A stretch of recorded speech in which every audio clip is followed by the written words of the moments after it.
ഒരു കൊലപാതകമോ കവർച്ചയോ നടത്തി തെളിവ് നശിപ്പിച്ചാൽ ഒരിക്കലും പിടിക്കപ്പെടില്ലെന്ന് കരുതുന്നവരുണ്ട്. എന്നാൽ ദൈവത്തിൻ്റെ കയ്യൊപ്പ് പോലെ തെളിവ് എവിടെയെങ്കിലും അവശേഷിക്കാം. പ്രതികളുടെ അതിബുദ്ധിയാകാം ചിലപ്പോൾ അവരെ കുരുക്കിലാക്കുന്നത്.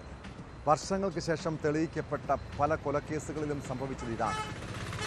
വയനാട് സുൽത്താൻ ബത്തേരി സ്വദേശി ഹേമചന്ദ്രൻ്റെ തിരോധാന കേസ് പോലീസ് 1.5 വർഷത്തോളം അന്വേഷിച്ചു. ഒടുവിൽ ഹേമചന്ദ്രനെ കൊലപ്പെടുത്തി മൃതദേഹം തമിഴ്നാട്ടിലെ വനപ്രദേശത്ത് കുഴിച്ചു മൂടിയതാണെന്ന് കണ്ടെത്തിയിരിക്കുന്നു. ദൃശ്യം മോഡൽ കൊലപാതകത്തിൽ വഴിത്തിരിവായത് ഒരു ഫോൺ കോളും പെൺസുഹൃത്തിൻ്റെ വെളിപ്പെടുത്തലുമാണ്. ആ കേസാണ് പോലീസ് പെട്രോൾ ആദ്യം പരിശോധിക്കുന്നത്. സ്വാഗതം.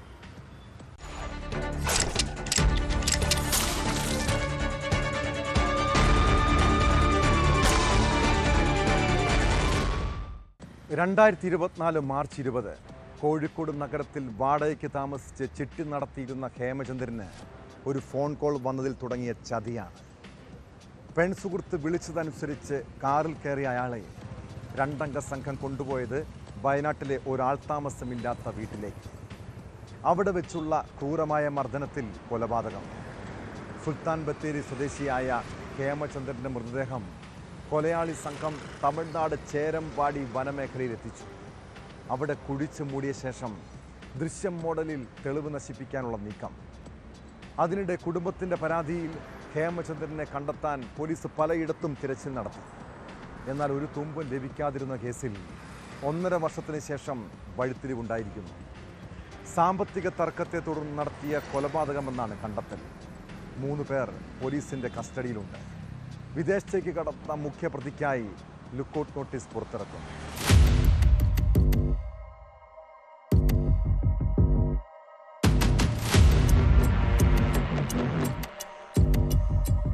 Kozhikode medical college police station പരിധിയിലെ മായനാടിനടുത്ത് നടപ്പാലത്ത് വാടക വീട്ടിൽ താമസിച്ചു വരികയായിരുന്ന ഹേമചന്ദ്രനെ 2024 മാർച്ച് 20 കാണാതാകുന്നത്.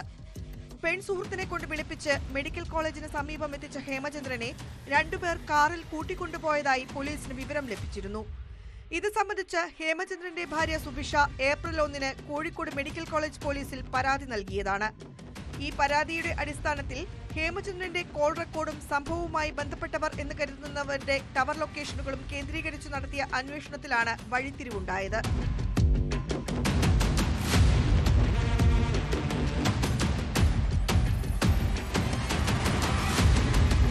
തമിഴ്നാട് അതിർത്തിയോട് ചേർന്നുള്ള ചേരമ്പാടി വനത്തിലാണ് ഹേമചന്ദ്രന്റേതെന്ന് കരുതുന്ന മൃതദേഹ ഭാഗങ്ങൾ കണ്ടെത്തിയത്. കേരള, തമിഴ്നാട് പോലീസിന്റെ നേതൃത്വത്തിലാണ് സംഭവസ്ഥലത്ത് നിന്ന് മൃതദേഹം പുറത്തെടുത്തത്. കേസുമായി ബന്ധപ്പെട്ട് ബത്തേരി സ്വദേശികളായ ജ്യോതിഷ്, അജേഷ് എന്നിവർ പോലീസ് കസ്റ്റഡിയിലാണ്. മൃതദേഹം മറവു ചെയ്യാൻ സഹായിച്ച 2 പേരാണ് പിടിയിലായതെന്നാണ് സൂചന. വിദേശത്തേക്ക് കടന്ന മുഖ്യപ്രതി നൌഷാദ് എന്നയാൾക്കായി പോലീസ് ലുക്കൌട്ട് നോട്ടീസ് പുറത്തിറക്കും. നൌഷാദാണ് തട്ടിക്കൊണ്ടുപോകലിന് നേതൃത്വം നൽകിയതെന്നാണ് വിവരം. നമുക്ക് 2 വർഷമായിട്ട് ഇവിടെ നമ്മളെ വാടകയ്ക്ക് വിടുകയാണ്. 2 വർഷമായിട്ടുള്ള നമ്മൾ പരിചയമുള്ളൂ. വേറെ ഏടിയോ സ്ഥലത്തുനിന്ന് കൊണ്ട് വന്നായിരുന്നു. പിന്നെ അയാളല്ലായിരുന്നു എടുത്തത്, അമ്മയായിരുന്നു എടുത്തത്. അമ്മയും മകളെ കൊണ്ടുപോയ മരുമോനോടെയാണ് വാടകയ്ക്ക് എടുത്തത്. പിന്നെയാണ് അയാൾ വന്നത്. അയാൾക്ക് കർണാടകയിൽ ജോലിയാണെന്ന് അവർ പറഞ്ഞത്. അങ്ങനെ ഇടയ്ക്ക് വരും, പിന്നെ പോവും. ജോലി ഒരാഴ്ചയോടെ എന്നാൽ പോവും, പിന്നെ വരും. അങ്ങനെ പോയി ഒരു 4-5 മാസം 6 മാസത്തോളം ഇവിടെ നിന്നിട്ടുണ്ടാവും. ഇത്രയും ഉണ്ടല്ലോ ഏകദേശം. ഇല്ല ഞങ്ങൾ കണ്ടില്ല. നമ്മൾ രാവിലെ പോവും, പിന്നെ കണ്ടില്ല. ജോലിക്ക് പോണതിനെ കൊണ്ട് പിന്നെ കണ്ടില്ല. സാമ്പത്തിക പ്രശ്നമൊന്നും നമ്മളെ അറിവിലൊന്നുമില്ല. പിന്നെ അയാൾ 1-2 ദിവസം ഇവിടുന്ന് ഫോൺ ചെയ്യുന്നത് കാണാം. അങ്ങനെ ഒരു 2 മണിക്കൂർ ഒക്കെ ഫോൺ ചെയ്യും അയാൾ. അങ്ങനെ ഒരു ദിവസം 1-2 ദിവസം കണ്ടിട്ടുണ്ട്. വേറെ ഒന്നും നമുക്ക് അയാളായിട്ട് ബന്ധമില്ല. കൊല്ലപ്പെട്ട ഹേമചന്ദ്രൻ ചെറിയ രീതിയിൽ ചിട്ടികൾ നടത്തിയ ആളായിരുന്നുവെന്ന് പോലീസ് പറയുന്നു. ഇതിന്റെ ഭാഗമായി ഹേമചന്ദ്രൻ പലർക്കും പണം നൽകാനുണ്ടായിരുന്നു. അതേ ചൊല്ലിയുള്ള തർക്കമാണ് കൊലപാതകത്തിലേക്ക് നയിച്ചത് എന്നാണ് നിഗമനം. പണം ലഭിക്കാനുള്ള ആളുകൾ ആവശ്യപ്പെട്ടതനുസരിച്ച് ഹേമചന്ദ്രൻ മെഡിക്കൽ കോളേജിനടുത്തെത്തി. അതിനുശേഷം വാക്കുതർക്കമുണ്ടാകുകയും പണം തിരികെ നൽകുമെന്ന് ഹേമചന്ദ്രൻ പറയുകയും ചെയ്തു. എന്നാൽ ദിവസങ്ങൾ കഴിഞ്ഞിട്ടും പണം നൽകാൻ ഹേമചന്ദ്രന് കഴിഞ്ഞില്ല. തുടർന്ന് പണം ലഭിക്കാനുള്ള 3 പേർ ഇയാളെ വയനാട്ടിലേക്ക് കൊണ്ടുപോകുകയും അവിടെ ഒരു മുറിയിൽ പൂട്ടിയിട്ട് മർദ്ദിക്കുകയും ചെയ്തു.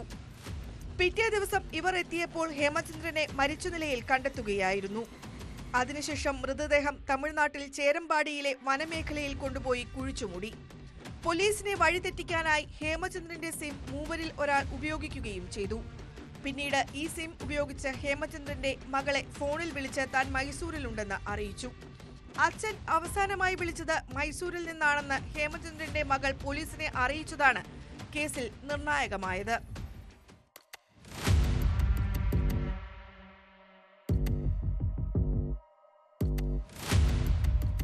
മൊബൈലിന്റെ CDR അടക്കം പരിശോധിച്ച് നടത്തിയ അന്വേഷണത്തിലാണ് പോലീസ് 3 പേരെ കസ്റ്റഡിയിലെടുത്ത് ചോദ്യം ചെയ്തത്. തുടക്കത്തിൽ കുറ്റം നിഷേധിച്ചെങ്കിലും കൂടുതൽ ചോദ്യം ചെയ്തതോടെ പ്രതികൾ നടന്നതെല്ലാം തുറന്നു പറയുകയായിരുന്നു. മാടാക്കര സ്വദേശി ജ്യോതിഷ് കുമാർ, വെള്ളപ്പന സ്വദേശി അജീഷ് എന്നിവരെ പ്രതികളാക്കി കേസെടുത്ത പോലീസ് വിദേശത്തേക്ക് കടന്ന മുഖ്യപ്രതി നൌഷാദിനെ കണ്ടെത്താൻ അന്വേഷണം ഊർജിതമാക്കി. തുടർന്ന് കോഴിക്കോട് കലക്ടറുടെ അനുമതി തേടിയ ശേഷമാണ് പ്രതികളുമായി പോലീസ് ചേരമ്പാടിയിലെത്തുകയും മൃതദേഹം കണ്ടെടുക്കുകയും ചെയ്തത്. Medical college assistant commissioner A. Umesh, inspector PK Jijeesh എന്നിവരുടെ നേതൃത്വത്തിലുള്ള സംഘത്തിന്റെ അന്വേഷണമാണ് കേസിന്റെ ചുരുളഴിച്ചത്. City police commissioner T. Narayanan, DCP Arun K. Pavithran തുടങ്ങിയ ഉദ്യോഗസ്ഥരാണ് കോഴിക്കോട്ടെയും വയനാട്ടിലെയും അന്വേഷണം ഏകോപിപ്പിക്കുന്നത്. കൊല്ലപ്പെട്ട ഹേമചന്ദ്രന്റേത് തന്നെയാണോ മൃതദേഹം എന്ന് സ്ഥിരീകരിക്കാൻ DNA പരിശോധന നടത്തും.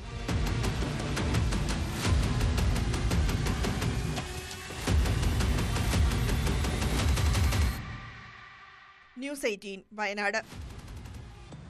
കൊല്ലം കടപ്പാക്കട സ്വദേശിയായ വിഷ്ണുവിനെ അവൻ്റെ അച്ഛനും അമ്മയും വല്ലാതെ ലാളിച്ചു വളർത്തിയതാണ്. കുട്ടിക്കാലം മുതൽ പഠിക്കാൻ അതിസമർത്ഥൻ. പഠനശേഷം സ്റ്റേറ്റ് ബാങ്ക് ഓഫ് ഇന്ത്യയിൽ ജോലിയും ലഭിച്ചു. എന്നാൽ ഉയർന്ന ശമ്പളമുള്ള ആ ജോലി ഉപേക്ഷിച്ച് വിഷ്ണു തിരികെ എത്തിയതോടെയാണ് കുടുംബത്തിൻ്റെ ദുരിതകാലം തുടങ്ങിയത്. മാനസിക പ്രശ്നങ്ങൾ അലട്ടിയിരുന്ന മകൻ വീട്ടിൽ കലഹമുണ്ടാക്കുന്നത് പതിവായി. അമ്മ രമ മകളോടൊപ്പം തിരുവനന്തപുരത്തേക്ക് താമസം മാറിയെങ്കിലും അവനെ വിട്ടുപോരാൻ അച്ഛന് മനസ്സ് തോന്നിയില്ല. എന്നാൽ കഴിഞ്ഞ ദിവസം വിഷ്ണു വീട്ടിൽ വീണ്ടും വലിയ ബഹളമുണ്ടാക്കി. പിന്നീട് നാട്ടുകാരും പ്രിയപ്പെട്ടവരുമെല്ലാം അറിഞ്ഞത് ഒരു ദുരന്ത വാർത്തയാണ്. മകനെ കൊലപ്പെടുത്തിയ ശേഷം അഭിഭാഷകനായ അച്ഛൻ ശ്രീനിവാസപിള്ള തൂങ്ങി മരിക്കുകയായിരുന്നു.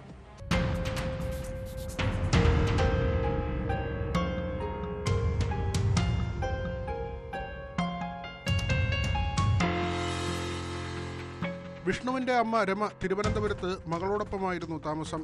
അച്ഛനെ ഫോണിൽ വിളിച്ചിട്ട് കിട്ടാത്തതിനെ തുടർന്നാണ് മകൾ വിദ്യ വീട്ടിലെത്തിയത്. വീടും ഗേറ്റും പൂട്ടിയിരുന്നു. പരിശോധിച്ചപ്പോൾ വീടിനുള്ളിൽ ഇരുവരുടെയും മൃതദേഹങ്ങൾ കണ്ടെത്തി. ഉടൻ നാട്ടുകാരെയും പോലീസിനെയും വിവരമറിയിച്ചു. ഗുരുതരമായി പരിക്കേറ്റ് ഹാളിൽ രക്തം വാർന്ന നിലയിലായിരുന്നു വിഷ്ണുവിൻ്റെ മൃതദേഹം. മുറിയിലെ ഫാനിലാണ് ശ്രീനിവാസപിള്ളയെ തൂങ്ങി മരിച്ച നിലയിൽ കണ്ടെത്തിയത്.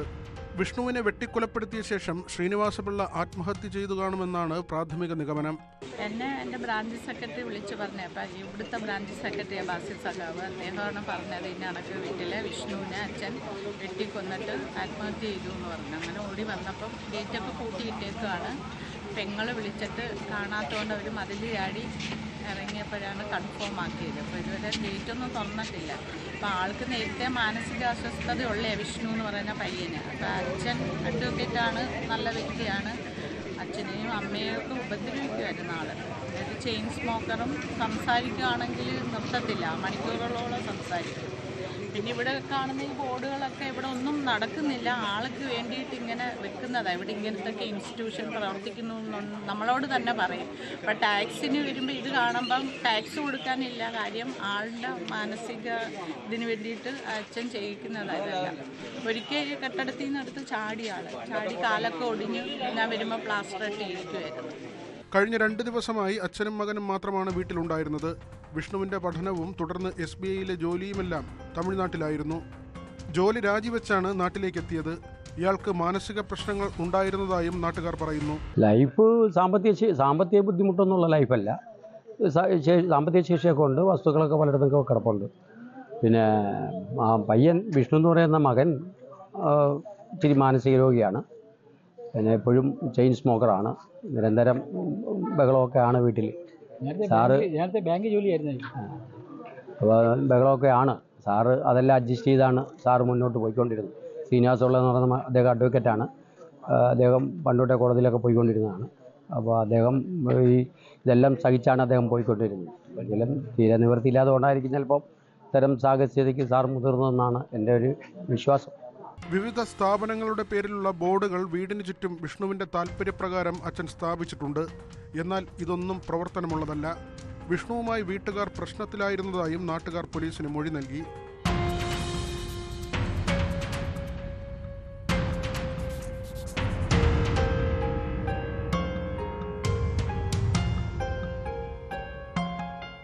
ഫോറൻസിക് വിഭാഗം സ്ഥലത്ത് പരിശോധന നടത്തി. മൃതദേഹം ഇൻക്വസ്റ്റ് നടപടികൾക്ക് ശേഷം ആശുപത്രിയിലേക്ക് മാറ്റി. പോസ്റ്റ്മോർട്ടത്തിലെ കൂടുതൽ വ്യക്തത വരികയുള്ളൂ എന്ന് പോലീസ് അറിയിച്ചു. ന്യൂസ് 18 കൊല്ലം. ലഹരിയുടെ അമിത ഉപയോഗം കുടുംബങ്ങളിൽ വരുത്തുന്ന ദുരന്തങ്ങൾ നിരവധിയാണ്. ലഹരിയിലുണ്ടാകുന്ന തർക്കങ്ങൾ പോലും കൊലപാതകങ്ങൾക്ക് വഴിവെച്ചേക്കാം. കൊല്ലം പത്തനാപുരത്ത് കനാലിൽ മധ്യവയസ്കന്റെ മൃതദേഹം കണ്ടെത്തിയ സംഭവം കൊലപാതകമെന്ന സംശയത്തിലാണ് പോലീസ്. പുന്നല സ്വദേശി അനിരുദ്ധനെ ഇയാളുടെ സഹോദരൻ മദ്യലഹരിയിൽ കൊലപ്പെടുത്തിയതാകാമെന്നാണ് സൂചന.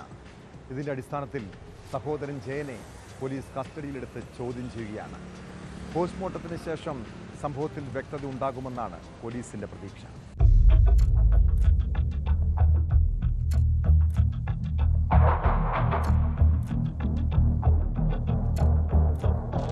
കൊല്ലം പുന്നല കല്ലാമുട്ടം കിഴവറയിലെ കനാലിലാണ് മധ്യവയസ്കന്റെ മൃതദേഹം കണ്ടെത്തിയത്.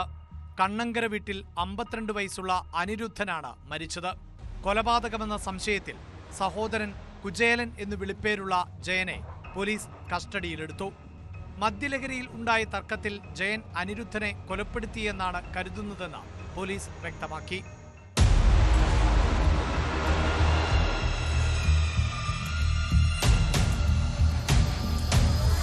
റബ്ബർ ടാപ്പിംഗ് തൊഴിലാളിയാണ് മരിച്ച അനിരുദ്ധൻ. ഇയാൾ മദ്യപിച്ച് ബഹളം ഉണ്ടാക്കുന്നത് പതിവാണെന്ന് പോലീസ് പറയുന്നു. മൃതദേഹത്തിൽ മർദ്ദനമേറ്റ പാടുകളും മുറിവുകളും ഉണ്ട്. പത്തനാപുരം പോലീസ് കസ്റ്റഡിയിലെടുത്ത ജയനെ വിശദമായി ചോദ്യം ചെയ്തു വരികയാണ്. ഇൻക്വസ്റ്റ് നടപടികൾക്ക് ശേഷം മൃതദേഹം പോസ്റ്റ്മോർട്ടത്തിനായി മാറ്റി.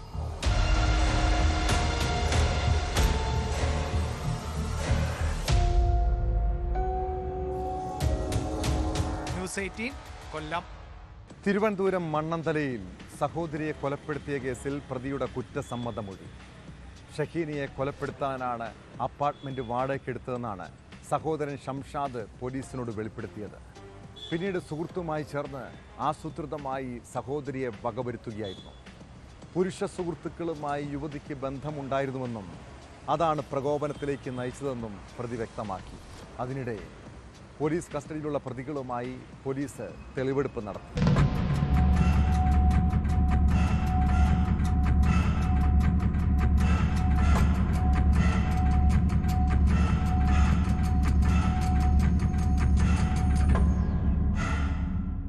സഹോദരി നിരന്തരമായി വീഡിയോ കോൾ ചെയ്തിരുന്നതാണ് കൊലയ്ക്ക് കാരണമായതെന്നാണ് പ്രതിയുടെ കുറ്റസമ്മതമൊഴി. വീഡിയോ കോളാണ് യുവതി ഭർത്താവുമായി പിണങ്ങാൻ കാരണമായത്. പലതവണ പറഞ്ഞിട്ടും യുവതി കേൾക്കാൻ തയ്യാറായിരുന്നില്ല. താമസിച്ച വീട്ടിൽ വെച്ച് കൊല്ലാനായിരുന്നു ആദ്യത്തെ പ്ലാൻ. അടുത്ത് വീടുള്ളതിനാൽ അവിടെ നടക്കില്ല എന്ന ബോധ്യത്തിൽ അപ്പാർട്ട്മെന്റ് വാടകയ്ക്ക് എടുക്കുകയായിരുന്നു എന്നും പ്രതി മൊഴി നൽകിയതായി പോലീസ് പറഞ്ഞു. കൊല്ലപ്പെട്ട ഷഹീനയുടെ സഹോദരൻ ഷംഷാദ്, സുഹൃത്ത് വിശാഖ് എന്നിവരെയാണ് അപ്പാർട്ട്മെന്റിലെത്തിച്ച് തെളിവെടുപ്പ് നടത്തിയത്.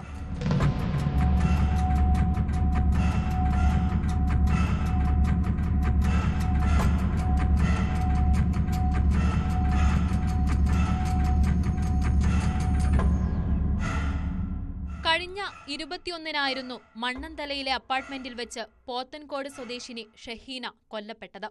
ഭർത്താവുമായി പിണങ്ങിക്കഴിയുന്ന ഷഹീനയ്ക്ക് മറ്റു പുരുഷന്മാരുമായുള്ള ബന്ധത്തെ ചൊല്ലി സഹോദരൻ ഷംഷാദുമായി തർക്കമുണ്ടായിരുന്നു. ചികിത്സയ്ക്ക് വേണ്ടിയെന്ന് തെറ്റിദ്ധരിപ്പിച്ചാണ് സഹോദരിയെ ഇവിടെ എത്തിച്ചത്. മുൻകൂട്ടി കൊലയ്ക്ക് തയ്യാറെടുത്താണ് ഷംഷാദ് അപ്പാർട്ട്മെന്റിലെത്തിയത്. സമീപത്തെ അപ്പാർട്ട്മെന്റുകളിൽ ആരുമില്ലെന്ന് ഉറപ്പുവരുത്തിയായിരുന്നു കൊല നടത്തിയത്. ഒറ്റപ്പെട്ട അപ്പാർട്ട്മെന്റായാൽ ശബ്ദം പുറത്ത് കേൾക്കില്ലെന്നായിരുന്നു പ്രതി കരുതിയത്. ഷഹീനയെ മർദ്ദിച്ചും ശ്വാസം മുട്ടിച്ചുമാണ് കൊന്നത്. തുടർന്ന് കൊലപാതകം മറച്ചുവെക്കാനും മൃതദേഹം മാറ്റാനും വേണ്ടിയുള്ള സഹായത്തിനാണ് സുഹൃത്തിനെ വിളിച്ചു വരുത്തിയത്. മണ്ണന്തലയിലെത്തിയ ചെമ്പഴന്തി സ്വദേശിയായ സുഹൃത്ത് വിശാഖ് കൊണ്ടുവന്ന മദ്യം ഇരുവരും ഒരുമിച്ചിരുന്ന് കഴിച്ചു. സഹോദരനുമായി തർക്കമുണ്ടായ വിവരം തലേ ദിവസം അറിഞ്ഞ മാതാപിതാക്കൾ ഷഹീനയെ ഫോണിൽ ബന്ധപ്പെട്ടുവെങ്കിലും ഫോൺ എടുക്കാത്തതിനാൽ ഇവർ താമസിച്ചിരുന്ന അപ്പാർട്ട്മെന്റിൽ എത്തുകയായിരുന്നു. കിടപ്പുമുറിയിലെ കട്ടിലിന് താഴെ അബോധാവസ്ഥയിൽ കിടക്കുന്ന മകളെ ആശുപത്രിയിൽ കൊണ്ടുപോകാൻ പറഞ്ഞുവെങ്കിലും ഷംഷാദും സുഹൃത്തും സമ്മതിച്ചില്ല. തുടർന്ന് അപ്പാർട്ട്മെന്റിന് പുറത്തിറങ്ങിയ ഷഹീനയുടെ പിതാവ് 108 ആംബുലൻസ് വിളിച്ച് വിവരം പറയുകയായിരുന്നു. ആംബുലൻസ് എത്തി ഷഹീനയെ മാറ്റാൻ ശ്രമിക്കുമ്പോഴാണ് ശരീരം തണുത്ത് മരവിച്ച നിലയിലാണെന്ന് വ്യക്തമായത്. തുടർന്ന് മണ്ണന്തല പോലീസിൽ വിവരമറിയിക്കുകയായിരുന്നു. മുഖത്തും ശരീരത്തിലും ക്രൂരമായ മർദ്ദനമേറ്റാണ് കൊലപാതകമെന്നാണ് പോലീസിന്റെ കണ്ടെത്തൽ. 4 ദിവസത്തേക്കാണ് പ്രതികളെ മണ്ണന്തല പോലീസിന്റെ കസ്റ്റഡിയിൽ വിട്ടത്.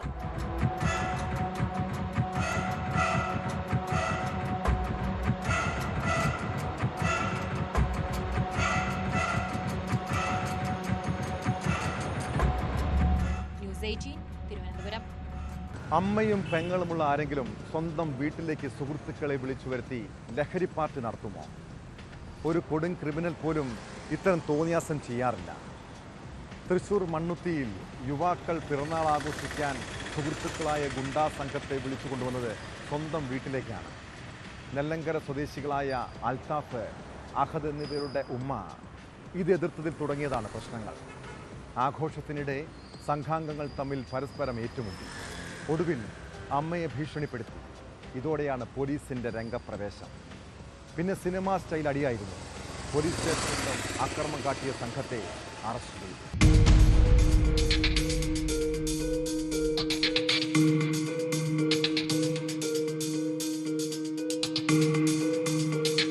മണ്ണുത്തി നെല്ലങ്കരയിൽ അൽത്താഫ്, അഹദ് എന്നിവരുടെ വീട്ടിൽ പിറന്നാൾ ആഘോഷിക്കാനാണ് സുഹൃത്തുക്കളായ ഗുണ്ടകൾ ഒത്തുകൂടിയത്. എന്നാൽ ഇവരുടെ അമ്മ എതിർത്തതിനെ തുടർന്ന് തൊട്ടടുത്ത ഒഴിഞ്ഞ വീട്ടിൽ ആഘോഷം ആരംഭിച്ചു. ആഘോഷത്തിനിടെ സംഘാംഗങ്ങൾ തമ്മിൽ പരസ്പരം തല്ലുണ്ടായി. പുലർച്ചെയോടെ വീട്ടിലേക്ക് തിരിച്ചെത്തിയ അൽത്താഫ്, അഹദ് എന്നിവർ അമ്മയെ ഭീഷണിപ്പെടുത്തി. ഇതേ തുടർന്ന് ഇവർ പോലീസിന് വിവരമറിയിച്ചു. ആദ്യം പ്രശ്നം അവസാനിപ്പിക്കാൻ ശ്രമിച്ചെങ്കിലും ലഹരി ഉപയോഗം മൂലം മക്കൾ ആക്രമിക്കുമെന്ന ഭയം ഉണ്ടെന്ന് അമ്മ അറിയിച്ചതിനെ തുടർന്ന് പോലീസ് അവരെ സ്റ്റേഷനിലേക്ക് കൊണ്ടുപോകാൻ ശ്രമിച്ചു. ഈ സമയം മറഞ്ഞിരുന്ന മറ്റ് ഗുണ്ടകൾ സ്ഥലത്തെത്തി പോലീസിനെ ആക്രമിക്കുകയായിരുന്നു. 3 പോലീസ് ജീപ്പുകളാണ് അക്രമികൾ തകർത്തത്.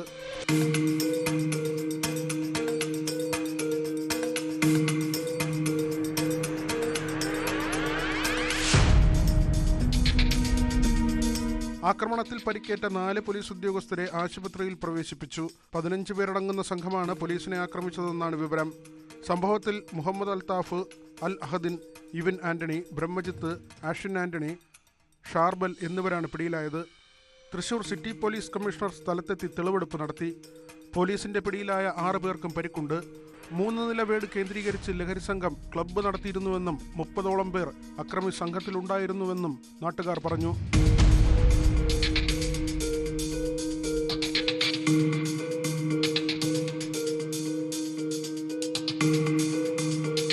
മുർക്കനിക്കരയിൽ ദേശകുമ്മാട്ടിക്കിടെ യുവാവിനെ കുത്തിക്കൊലപ്പെടുത്തിയ കേസിലെ പ്രതികളാണ് പിടിയിലായ ബ്രഹ്മജിത്തും ഇയാളുടെ ഇരട്ട സഹോദരനായ വിഷ്ണുജിത്തും. 2 വർഷം മുൻപ് കുമ്മാട്ടിക്കിടെ നൃത്തം ചെയ്യുമ്പോൾ കാലിൽ ചവിട്ടിയതിനെ തുടർന്നുള്ള തർക്കമാണ് കൊലപാതകത്തിന് കാരണമായത്. തട്ടിക്കൊണ്ടുപോകലടക്കം നിരവധി കേസുകളിലെ പ്രതിയാണ് ബ്രഹ്മജിത്ത്. തൃശൂർ ജില്ലയെ ഒരു കാലത്ത് ഭീതിയിലാഴ്ത്തിയിരുന്ന ഗുണ്ടാ ആക്രമണങ്ങൾ പോലീസ് പൂർണ്ണമായും അടിച്ചമർത്തിയിരുന്നു.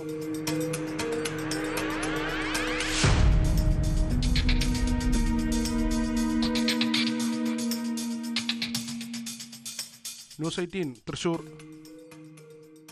പോലീസിന്റെ നീക്കങ്ങൾ നിരീക്ഷിക്കാൻ ക്രിമിനൽ സംഘങ്ങൾക്കും ലഹരി മാഫിയയ്ക്കും വാട്സാപ്പ് ഗ്രൂപ്പുകളുണ്ട്. കാസർഗോഡ് രാജപുരം സ്റ്റേഷനിലെ പോലീസുകാരുടെ നീക്കങ്ങൾ ഇങ്ങനെയാണ് അവർ മനസ്സിലാക്കുന്നത്. ലഹരി ചൂതാട്ട സംഘങ്ങൾ, മണൽ മാഫിയ, ഓൺലൈൻ ലോട്ടറി ഇടപാടുകാർ എന്നിവരാണ് ഈ ഗ്രൂപ്പുകളെ നിയന്ത്രിച്ചിരുന്നത്. രാജപുരം പോലീസ് സ്റ്റേഷൻ പരിധിയിലുള്ള വാട്സാപ്പ് ഗ്രൂപ്പിനെ കുറിച്ച് വിവരം ലഭിച്ചതോടെ പോലീസ് ശക്തമായ നടപടി തുടങ്ങി. സംഭവത്തിൽ അന്വേഷണം ഊർജിതമാക്കിയ പോലീസ് ഗ്രൂപ്പ് അഡ്മിന്മാർ ഉൾപ്പെടെ 7 പേരെ അറസ്റ്റ് ചെയ്തു. പോലീസിനെയും മറ്റു വകുപ്പുകളെയും നിരീക്ഷിച്ച് വാട്സാപ്പിലൂടെ വിവരങ്ങൾ കൈമാറുന്ന സംഘങ്ങൾക്കെതിരെയുള്ള ആദ്യ കേസാണിത്.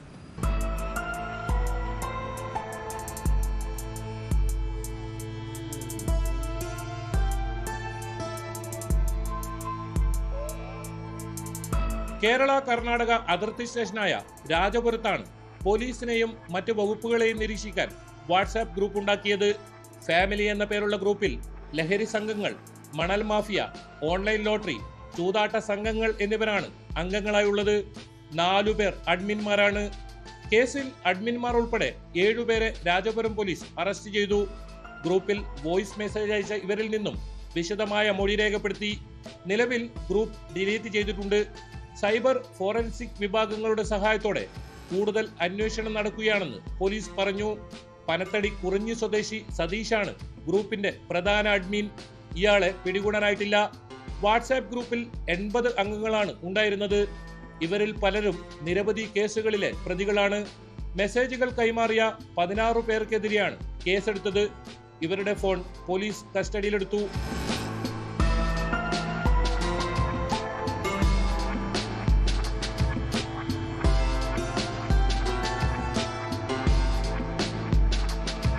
സംസ്ഥാനത്ത് തന്നെ പോലീസിനെയും മറ്റ് വകുപ്പ് അധികൃതരെയും നിരീക്ഷിച്ച് വിവരങ്ങൾ വാട്സാപ്പ് വഴി കൈമാറുന്ന സംഘത്തിനെതിരെയുള്ള ആദ്യ കേസ് കൂടിയാണിത്. ഇത്തരത്തിൽ കൂടുതൽ ഗ്രൂപ്പുകളുണ്ടോ എന്നും അന്വേഷിക്കുന്നുണ്ട്. അതേസമയം കഴിഞ്ഞ ദിവസം പുറത്തുവന്ന കോഡ് വാക്കുകളെ കൂടാതെ ഗ്രൂപ്പുകളിൽ പ്രചരിക്കുന്ന ചില കോഡുകളും പുറത്തു വന്നിട്ടുണ്ട്. റവന്യൂ സംഘങ്ങൾക്ക് റോഡിലിറങ്ങിയാൽ യാത്രക്കാരുണ്ടെന്നും ട്രാൻസ്പോർട്ട് വിഭാഗത്തിന്റെ വാഹനം ശ്രദ്ധയിൽപ്പെട്ടാൽ ചാകര വന്നെന്നുമാണ് ഗ്രൂപ്പിൽ അറിയിക്കുക. പോലീസ് സ്റ്റേഷനിൽ നിന്ന് ജീപ്പ് പുറപ്പെട്ടാൽ വീട്ടിൽ നിന്ന് ജനകീയം ഇറങ്ങിയെന്നും മാവോയിസ്റ്റ് ഭീഷണിയുള്ള സ്റ്റേഷനിലെ ഗൂർഖ പോലീസ് വാഹനം ഇറങ്ങിയാൽ ബുള്ളറ്റുമായി ലീഡറും ഇറങ്ങിയിട്ടുണ്ടെന്നുമാണ് കോഡ്.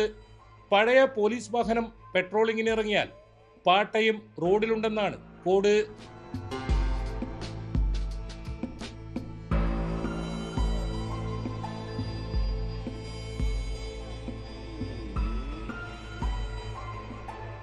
ന്യൂസ് 18 കാസർഗോഡ്. ബസ് യാത്രക്കാരായ പെൺകുട്ടികളോടും യുവതികളോടും മോശമായി പെരുമാറുന്ന ചില കണ്ടക്ടർമാരുണ്ട്. ടിക്കറ്റ് നൽകാനെത്തുമ്പോൾ മുട്ടലും ഉരുമലും, അതിനിടെയുള്ള ദ്വയാർത്ഥ പ്രയോഗങ്ങൾ. പലരും ഇതൊക്കെ കണ്ടില്ലെന്ന് നടിക്കും. എന്നാൽ കൊല്ലം പുനലൂരിലെ സ്കൂൾ വിദ്യാർത്ഥിനി ബസ്സിൽ വെച്ചുണ്ടായ ദുരനുഭവം അധ്യാപികയോട് തുറന്നു പറഞ്ഞു. പെൺകുട്ടിയെ ബസ്സിൽ വെച്ച് ലൈംഗിക അതിക്രമം കാട്ടിയ KSRTC കണ്ടക്ടറെ പോലീസ് അറസ്റ്റ് ചെയ്തു.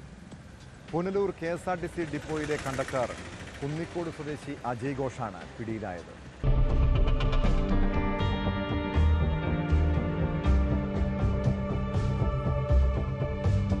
കഴിഞ്ഞ 25-നായിരുന്നു കേസിനാസ്പദമായ സംഭവം നടന്നത്. വൈകിട്ട് സ്കൂൾ കഴിഞ്ഞ് വീട്ടിലേക്ക് പോകുന്നതിനു വേണ്ടി പുനലൂർ ചക്കുവരയ്ക്കൽ റൂട്ടിലോടുന്ന KSRTC ബസ്സിൽ കയറിയതാണ് വിദ്യാർത്ഥിനി. കോട്ടവട്ടം കഴിഞ്ഞപ്പോൾ ബസ്സിൽ വെച്ച് കണ്ടക്ടർ വിദ്യാർത്ഥിനിയോട് അപമര്യാദയായി പെരുമാറിയെന്നാണ് പരാതി. വീട്ടിൽ എത്തിയ വിദ്യാർത്ഥിനി സ്കൂളിലെ തന്റെ അധ്യാപികയെ വിളിച്ച് വിവരം പറയുകയായിരുന്നു. തുടർന്ന് അധ്യാപിക കുന്നിക്കോട് പോലീസിൽ വിവരം അറിയിച്ചു.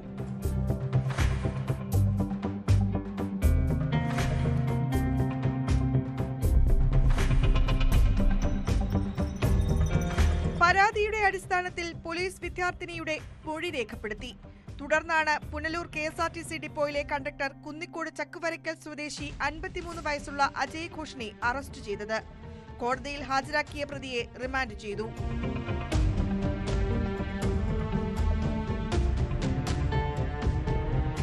ന്യൂസ് 18 പുനലൂർ. പത്തനംതിട്ടയിൽ ഹൈക്കോടതി അഭിഭാഷകൻ ഉൾപ്പെട്ട പോക്സോ കേസ് പോലീസ് ഉന്നതതലത്തിൽ അട്ടിമറിച്ചതാണ്. പീഡനത്തിനിരയായ പെൺകുട്ടി കോന്നി പോലീസിൽ പരാതി നൽകിയെങ്കിലും കേസെടുക്കാതെ പ്രതിക്ക് രക്ഷപ്പെടാൻ സൗകര്യമൊരുക്കി. പിന്നീട് കേസ് ആറന്മുള പോലീസിന് കൈമാറിയെങ്കിലും അതും അട്ടിമറിച്ചു. ഒടുവിൽ ജില്ലാ പോലീസ് മേധാവിയുടെ ഭാഗത്തും ഗുരുതരമായ വീഴ്ചയുണ്ടായി. DIGയുടെ ആഭ്യന്തര അന്വേഷണ റിപ്പോർട്ടിലാണ് ഇത് സംബന്ധിച്ച കണ്ടെത്തൽ. സംഭവത്തിൽ പത്തനംതിട്ട SP വിനോദ് കുമാർ ഉൾപ്പെടെയുള്ളവർക്കെതിരെ നടപടി ഉണ്ടാകാനാണ് സാധ്യത.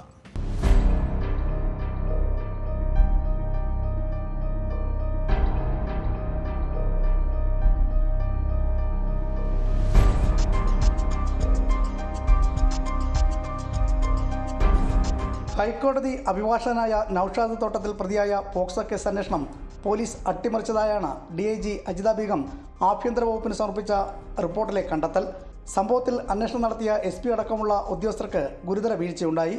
ആദ്യം പെൺകുട്ടി കോന്നി പോലീസിൽ പരാതി നൽകിയെങ്കിലും 3 മാസം വരെ കേസെടുക്കാതെ പ്രതിക്ക് രക്ഷപ്പെടാൻ അവസരമൊരുക്കിയതിനാണ് കോന്നി DSP രാജപ്പൻ റാവുത്തർ, SHO ശ്രീജിത്ത് എന്നിവരെ സംഭവത്തിൽ അന്വേഷണ വിധേയമായി ആദ്യം സസ്പെൻഡ് ചെയ്തത്. പിന്നീട് കേസ് ആറന്മുള പോലീസിന് കൈമാറിയെങ്കിലും Pathanamthitta DSP S നന്ദകുമാറും Aranmula SHO പ്രവീണും നടപടിയെടുക്കാതെ അട്ടിമറിച്ചു.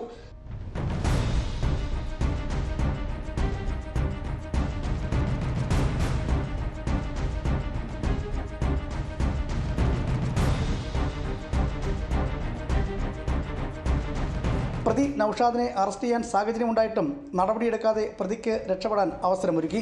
കേസിന്റെ മേൽനോട്ടം വഹിച്ച പത്തനംതിട്ട SP വിനോദ് കുമാറിനും കേസിൽ ഗുരുതര വീഴ്ചയുണ്ടായെന്നാണ് കണ്ടെത്തൽ. പോലീസിന്റെ സഹായം പ്രതിക്ക് ലഭിച്ചതോടെ സുപ്രീം കോടതിയിൽ നിന്നും അറസ്റ്റ് തടയാൻ ഇടക്കാല ജാമ്യം പ്രതി നൌഷാദിന് ലഭിച്ചതുമാണ് പോലീസിനെതിരെയുള്ള വീഴ്ചകളായി കണ്ടെത്തിയിരിക്കുന്നത്. പോക്സോ കേസുമായി ബന്ധപ്പെട്ട് വീഴ്ച വരുത്തിയതിന് CWC ചെയർമാൻ അഡ്വക്കേറ്റ് രാജീവിനെ നേരത്തെ സസ്പെൻഡ് ചെയ്തിരുന്നു.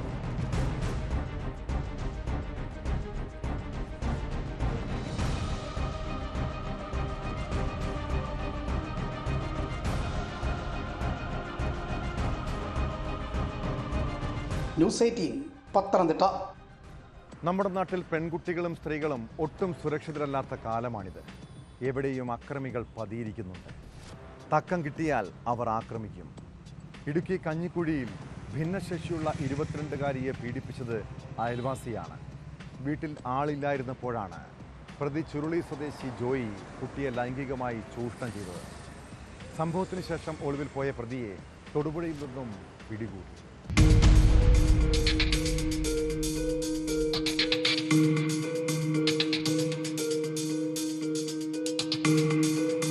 ഭിന്നശേഷിയുള്ള 22-കാരിക്ക് സംസാരിക്കാനും കഴിയില്ല. യുവതിയുടെ മാനസിക ശാരീരിക അവസ്ഥ മുതലെടുത്താണ് പ്രതി പലതവണ പീഡനത്തിന് ഇരയാക്കിയത്. യുവതിയുടെ മാതാപിതാക്കളുടെ പരാതിയുടെ അടിസ്ഥാനത്തിൽ കഞ്ഞിക്കുഴി പോലീസ് രജിസ്റ്റർ ചെയ്ത കേസിലാണ് അറസ്റ്റ്. ചേലച്ചുവട് ചുരുളി സ്വദേശിയായ 68-കാരനായ ജോയിയെയാണ് പോലീസ് അറസ്റ്റ് ചെയ്തത്.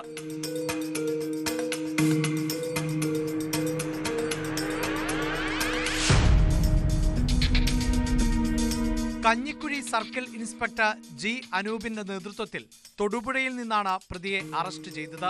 SI Nisar, Aneesh MR, Aneesh NS എന്നിവരടങ്ങുന്ന പോലീസ് സംഘമാണ് ജോയിയെ പിടികൂടിയത്. ഇയാൾ സമാനമായ കുറ്റകൃത്യങ്ങൾ മുമ്പ് ചെയ്തിട്ടുണ്ടോയെന്ന് പോലീസ് പരിശോധിച്ചു വരികയാണ്.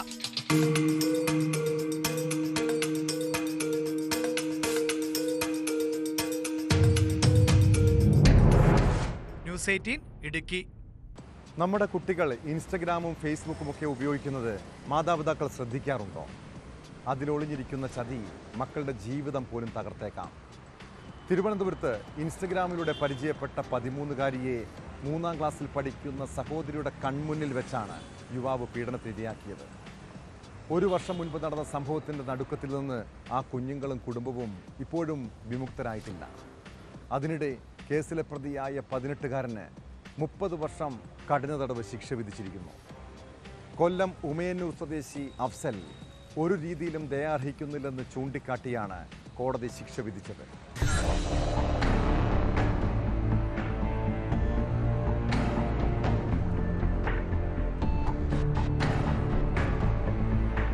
പതിമൂന്നുകാരിയെ പീഡിപ്പിച്ച കേസിലാണ് കൊല്ലം ഉമയന്നൂർ സ്വദേശി അഫ്സലിനെ 30 വർഷം കണ്ണുതടവിന് തിരുവനന്തപുരം പ്രിൻസിപ്പൽ പോക്സോ കോടതി ജഡ്ജി MB ഷിബു ശിക്ഷിച്ചത്. 2024 കേസിനാസ്പദമായ സംഭവം. 13 വയസ്സുള്ള പെൺകുട്ടിയുമായി ഇൻസ്റ്റാഗ്രാം വഴി പരിചയപ്പെട്ട പ്രതി പെൺകുട്ടിയുടെ വീടിന്റെ ലൊക്കേഷൻ കൈവശപ്പെടുത്തി. തുടർന്ന് 8 വയസ്സുള്ള അനുജത്തി മാത്രം വീട്ടിലുണ്ടായിരുന്ന സമയം അതിക്രമിച്ചു കയറി 13-കാരിയെ ബലാത്സംഗം ചെയ്യുകയായിരുന്നു. പ്രതി യാതൊരു വിധത്തിലുള്ള ദയയും അർഹിക്കുന്നില്ല എന്ന പ്രോസിക്യൂഷൻ വാദം കോടതി അംഗീകരിച്ചു. ജാമ്യം നൽകാതെയാണ് അതിവേഗം വിചാരണ പൂർത്തിയാക്കി പ്രതിക്ക് ശിക്ഷ വിധിച്ചത്.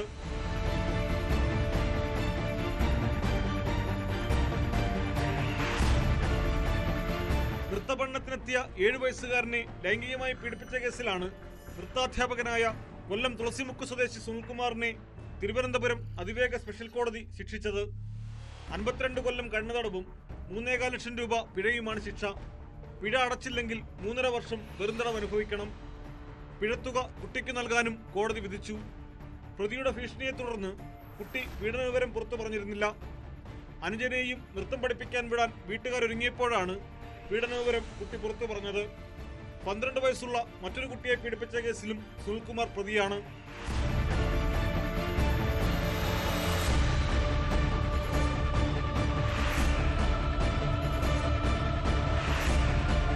ന്യൂസ് 18 തിരുവനന്തപുരം.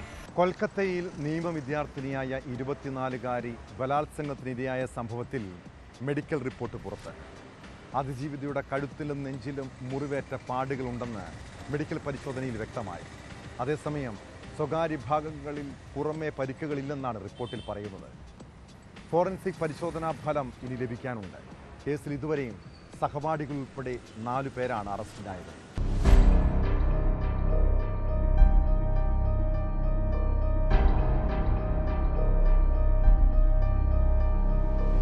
ലോ കോളേജിലെ ഗാർഡ് റൂമിലാണ് പീഡനം നടന്നത്. അഭിഭാഷകനും പൂർവ്വ വിദ്യാർത്ഥിയുമായ മനോജിത് മിശ്ര, വിദ്യാർത്ഥികളായ പ്രമിത് മുഖർജി, സൈബ് അഹമ്മദ്, ക്യാമ്പസിലെ സുരക്ഷാ ജീവനക്കാരൻ പിനാകി ബാനർജി എന്നിവരാണ് അറസ്റ്റിലായവർ.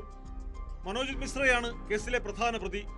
ഇയാൾക്ക് തൃണമൂൽ കോൺഗ്രസിന്റെ മുതിർന്ന നേതാക്കളുമായി ബന്ധമുണ്ടെന്ന് ആരോപണമുയർന്നിരുന്നു. മനോജിത് മിശ്ര മാത്രമാണ് പെൺകുട്ടിയെ ബലാത്സംഗം ചെയ്തതെങ്കിലും കൂട്ടബലാത്സംഗമായാണ് കേസ് പരിഗണിക്കുന്നത്. പെൺകുട്ടിയോട് ഇയാൾ വിവാഹാഭ്യർത്ഥന നടത്തിയിരുന്നു. ആവശ്യം നിരസിക്കപ്പെട്ടതോടെയാണ് ബലാത്സംഗം ചെയ്തത്. പ്രമിത് മുഖർജിയും സൈബ് അഹമ്മദും കൃത്യം നടന്ന ഗാർഡ് റൂമിന് വെളിയിൽ കാവൽ നിന്നു. ഭീഷണിയിലും ആക്രമണത്തിലും ഭയന്ന പെൺകുട്ടിക്ക് പാനിക് അറ്റാക്ക് ഉണ്ടാവുകയും ഇൻഹേലർ ആവശ്യമായി വരികയും ചെയ്തു. ഇതോടെ ഉള്ളിലെത്തിയ പ്രമിതും സൈബും ഇൻഹേലർ എത്തിച്ചു നൽകി. തുടർന്ന് പെൺകുട്ടി രക്ഷപ്പെടാൻ ശ്രമിച്ചപ്പോൾ 3 പേരും ചേർന്ന് പിടികൂടുകയും മനോജിത് മിശ്ര കുട്ടിയെ ബലാത്സംഗം ചെയ്യുകയുമായിരുന്നാണ് കേസ്.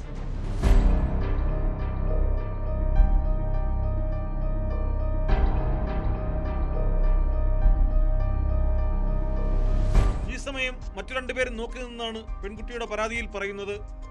ഹോക്കി സ്റ്റിക്ക് കൊണ്ട് മർദ്ദിച്ചെന്നും പീഡന ദൃശ്യങ്ങൾ മൊബൈൽ ഫോണിൽ പകർത്തി പുറത്തുവിടുമെന്ന് ഭീഷണിപ്പെടുത്തിയെന്നും പരാതിയിലുള്ളതായി എഫ്ഐആർ വ്യക്തമാക്കുന്നു. അതിജീവിതയുടെ കഴുത്തിലും നെഞ്ചിലും ഉരഞ്ഞ പാടുകളുണ്ടെന്ന് മെഡിക്കൽ റിപ്പോർട്ടിൽ പറയുന്നു. അതേസമയം സ്വകാര്യ ഭാഗത്തോ വായിലോ പുറമേ പരിക്കുകളില്ല. ഫോറൻസിക് പരിശോധനാ ഫലം ലഭിക്കുന്നതോടെ കൂടുതൽ വിവരങ്ങൾ വ്യക്തമാകുമെന്നാണ് പോലീസ് പറയുന്നത്.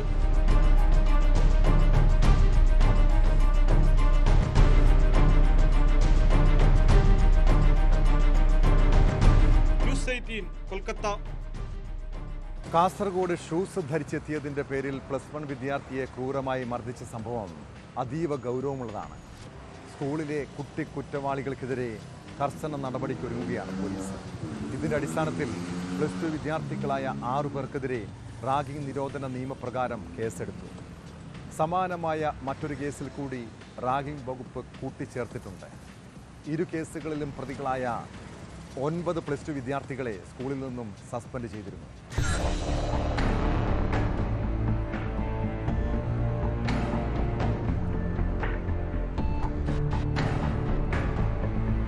ആദൂർ ഗവൺമെന്റ് ഹയർ സെക്കൻഡറി സ്കൂളിൽ ഷൂസ് ധരിച്ചെത്തിയ +1 വിദ്യാർത്ഥിയെ ക്രൂരമായി മർദ്ദിക്കുകയും ദേഹത്ത് ഡസ്കിട്ട് പരിക്കേൽപ്പിക്കുകയും ചെയ്ത സംഭവത്തിലാണ് റാഗിംഗ് വകുപ്പ് പ്രകാരം ആദൂർ പോലീസ് കേസെടുത്തത്. +2 വിദ്യാർത്ഥികളായ 6 പേർക്കെതിരെയാണ് കേസ്. റാഗിങ്ങിനെതിരായ വകുപ്പുകൾ പ്രകാരമാണ് കേസ്.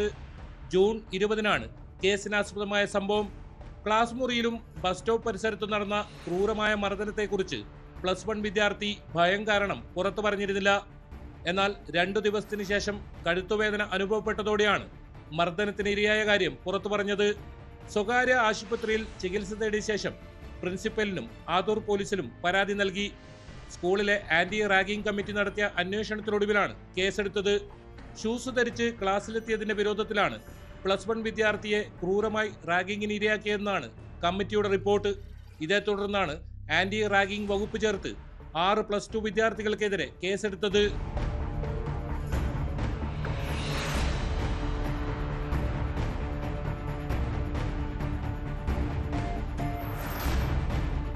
സമാനമായ മറ്റൊരു സംഭവത്തിൽ ആദൂർ പോലീസ് രജിസ്റ്റർ ചെയ്ത കേസിൽ റാഗിങ്ങിനെതിരായ വകുപ്പുകൾ കൂടി ചേർത്തു. ഷൂസ് ധരിച്ച് ക്ലാസ്സിലെത്തിയ വിദ്യാർത്ഥിയെ ക്രൂരമായി മർദ്ദിക്കുകയും ബെഞ്ച് ദേഹത്തിട്ട് കയ്യേല് പൊട്ടിച്ചുവെന്നുമാണ് കേസ്. 2 കേസുകളിലും പ്രതികളായ 9 +2 വിദ്യാർത്ഥികളെ സ്കൂൾ അധികൃതർ ക്ലാസ്സിൽ നിന്ന് സസ്പെൻഡ് ചെയ്തു.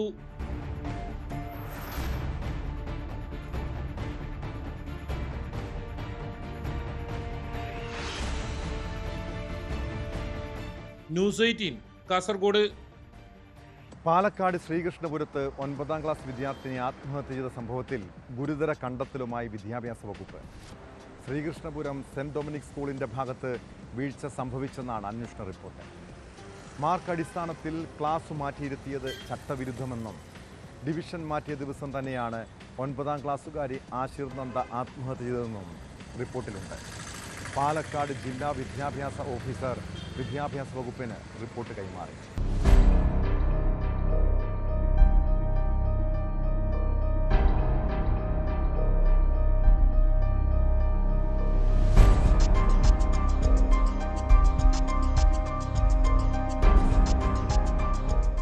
ശ്രീകൃഷ്ണപുരം സെന്റ് ഡൊമിനിക് സ്കൂളിനെതിരെ ഗുരുതരമായ കണ്ടെത്തലുകളാണ് പാലക്കാട് ജില്ലാ വിദ്യാഭ്യാസ ഓഫീസറുടെ റിപ്പോർട്ടിലുള്ളത്.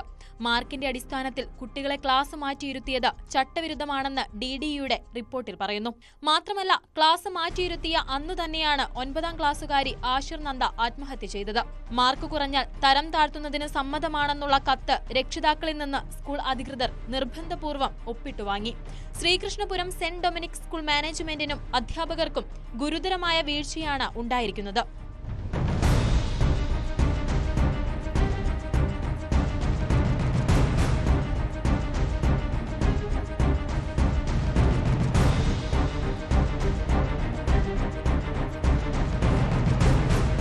ആശിർ നന്ദയുടെ മാതാപിതാക്കൾ, സ്കൂളിലെ സഹപാഠികൾ, അധ്യാപകർ എന്നിവരിൽ നിന്നും ലഭിച്ച വിവരങ്ങളുടെ അടിസ്ഥാനത്തിലാണ് വിദ്യാഭ്യാസ ഓഫീസർ റിപ്പോർട്ട് തയ്യാറാക്കിയത്. പാലക്കാട് DDE നടത്തിയ അന്വേഷണ റിപ്പോർട്ട് ജില്ലാ കളക്ടർക്കും പൊതുവിദ്യാഭ്യാസ വകുപ്പ് ഡയറക്ടർക്കും കൈമാറി. വിദ്യാർത്ഥിയുടെ ആത്മഹത്യയുമായി ബന്ധപ്പെട്ട് അന്വേഷിക്കാൻ വിദ്യാഭ്യാസ മന്ത്രി V. ശിവൻകുട്ടിയും നിർദ്ദേശം നൽകിയിരുന്നു. CBSE സ്കൂളുകളിൽ വലിയ രീതിയിലുള്ള പീഡനം നടക്കുന്നതായി പരാതി ലഭിക്കുന്നുണ്ടെന്ന് ബാലാവകാശ കമ്മീഷനും വ്യക്തമാക്കിയിരുന്നു.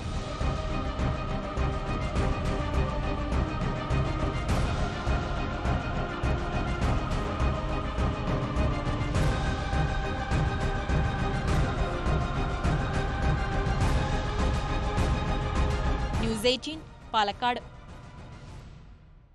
കുട്ടിക്കാലത്ത് പെൻസിലും പേനയും ഒക്കെ മോഷ്ടിക്കുന്ന ചില വികൃതി പിള്ളേരുണ്ട്. എന്നാൽ മക്കൾ ഇതുപോലുള്ള ചെറിയ കവർച്ചയൊക്കെ നടത്തുമ്പോൾ മാതാപിതാക്കൾ അവരെ പറഞ്ഞു തിരുത്തണം. ഇല്ലെങ്കിൽ ഭാവിയിൽ അവർ വലിയ കള്ളന്മാരായി മാറിയേക്കാം. സ്വന്തം വീട്ടിൽ നിന്ന് പോലും പണവും സ്വർണവും ഒക്കെ മോഷ്ടിക്കാം. ഇടുക്കി അടിമാലിയിൽ 15കാരൻ വീട്ടിൽ നിന്ന് സ്വർണം കവർന്ന സംഭവത്തെക്കുറിച്ചാണ് പറഞ്ഞു വരുന്നത്. അലമാരിയിൽ സൂക്ഷിച്ചിരുന്ന സ്വർണം കാണാതായതിനെ തുടർന്ന് നടത്തിയ അന്വേഷണത്തിലാണ് മകൻ്റെ കള്ളത്തരം പിടിക്കപ്പെട്ടത്. 10ാം ക്ലാസ്സുകാരൻ വീട്ടിൽ നിന്ന് സ്വർണം മോഷ്ടിച്ച് ഒരു സുഹൃത്തിന് കൈമാറുകയായിരുന്നു. കേസിൽ സുഹൃത്ത് ആശിഷിനെ അടിമാലി പോലീസ് അറസ്റ്റ് ചെയ്തു.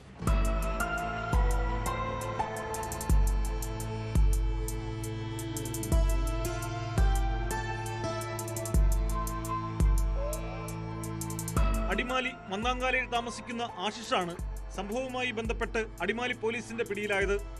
അലമാരയിൽ സൂക്ഷിച്ചിരുന്ന സ്വർണം കാണാതായതിനെ തുടർന്ന് 200 ഏക്കർ സ്വദേശിന് നൽകിയ പരാതിയുടെ അടിസ്ഥാനത്തിലാണ് അറസ്റ്റ്.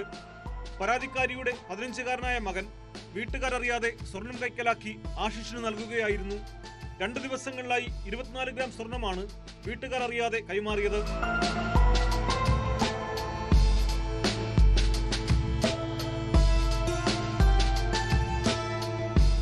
സ്വർണം ആശിഷ് 2 ലക്ഷം രൂപയ്ക്ക് അടിമാലിയിലെ ജൂവലറിയിൽ വിൽപ്പന നടത്തി.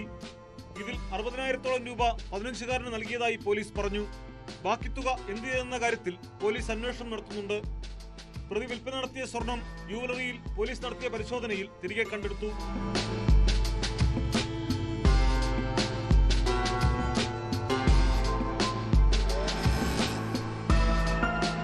ന്യൂസ് 18 ഇടുക്കി.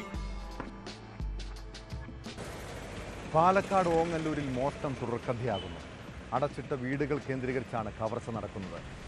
മഞ്ഞളുങ്ങൽ സ്വദേശി മുരളീധരൻ്റെ വീട് കുത്തി തുറന്ന് പണവും വിലപിടിപ്പുള്ള വസ്തുക്കളും കവർന്നു. മുൻവാതിലിൻ്റെ പൂട്ട് തകർത്തായിരുന്നു കവർച്ച. എന്നാൽ പ്രദേശത്ത് മോഷണം പതിവായിട്ടും പോലീസ് ഇടപെടുന്നില്ലെന്നാണ് ആക്ഷേപം.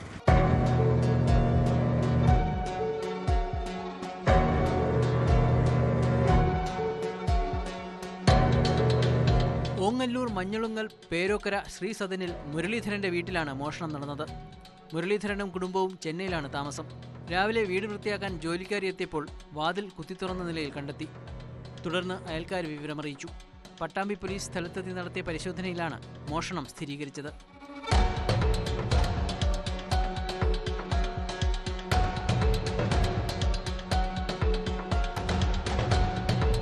പിൻവാതിലിന്റെ പൂട്ട് തകർത്ത നിലയിലായിരുന്നു. മുറികളിലെ അലമാരകൾ കുത്തിത്തുറന്ന് സാധനങ്ങൾ വലിച്ചുവാരിയിട്ടിരുന്നു. അലമാരയിൽ സൂക്ഷിച്ച 8000 രൂപയും നിലവിളക്കുകളും ബാത്റൂമുകളിലെ സ്റ്റീൽ പൈപ്പുകളും നഷ്ടമായി. സംഭവത്തിൽ പോലീസ് അന്വേഷണം തുടങ്ങി. കഴിഞ്ഞ കുറച്ചു നാളുകളായി പ്രദേശത്ത് മോഷണങ്ങൾ വർദ്ധിച്ചിട്ടുണ്ട്.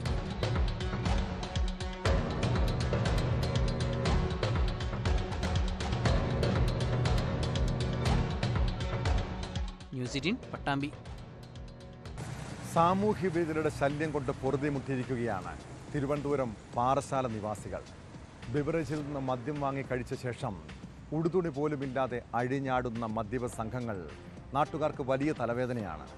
പെൺകുട്ടികളും സ്ത്രീകളും അടക്കുന്ന വീടുകളുടെയും കടകളുടെയും മുന്നിൽ നഗ്നതാ പ്രദർശനവുമുണ്ട്. പാറശാല ജംഗ്ഷനിൽ ഇത്തരക്കാരുടെ ശല്യം ദിനംപ്രതി വർദ്ധിച്ചിട്ടും അധികൃതർ മൗനം പാലിക്കുന്നതായാണ് ആക്ഷേപം.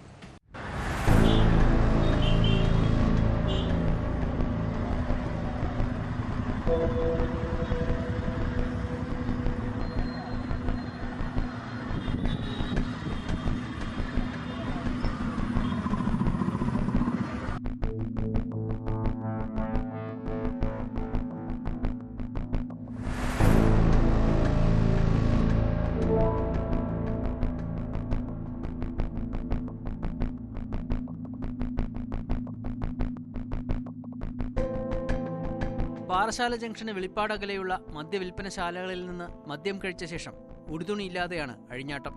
പാറശാല സ്വദേശിയായ 50-കാരനെയാണ് ഈ ദൃശ്യങ്ങളിൽ കാണുന്നത്.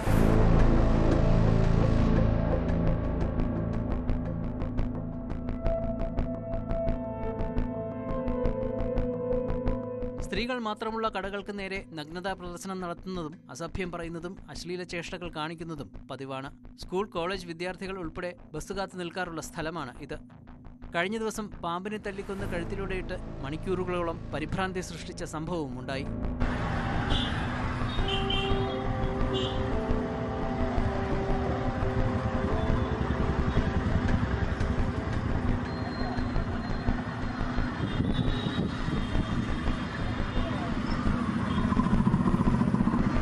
വ്യാപാരികളും യാത്രക്കാരും പാറശാല പോലീസിൽ പലതവണ വിളിച്ചു പറഞ്ഞിട്ടും ഇത്തരക്കാർക്കെതിരെ ഒരു നടപടിയും സ്വീകരിക്കുന്നില്ല എന്ന് പരാതിയുണ്ട്.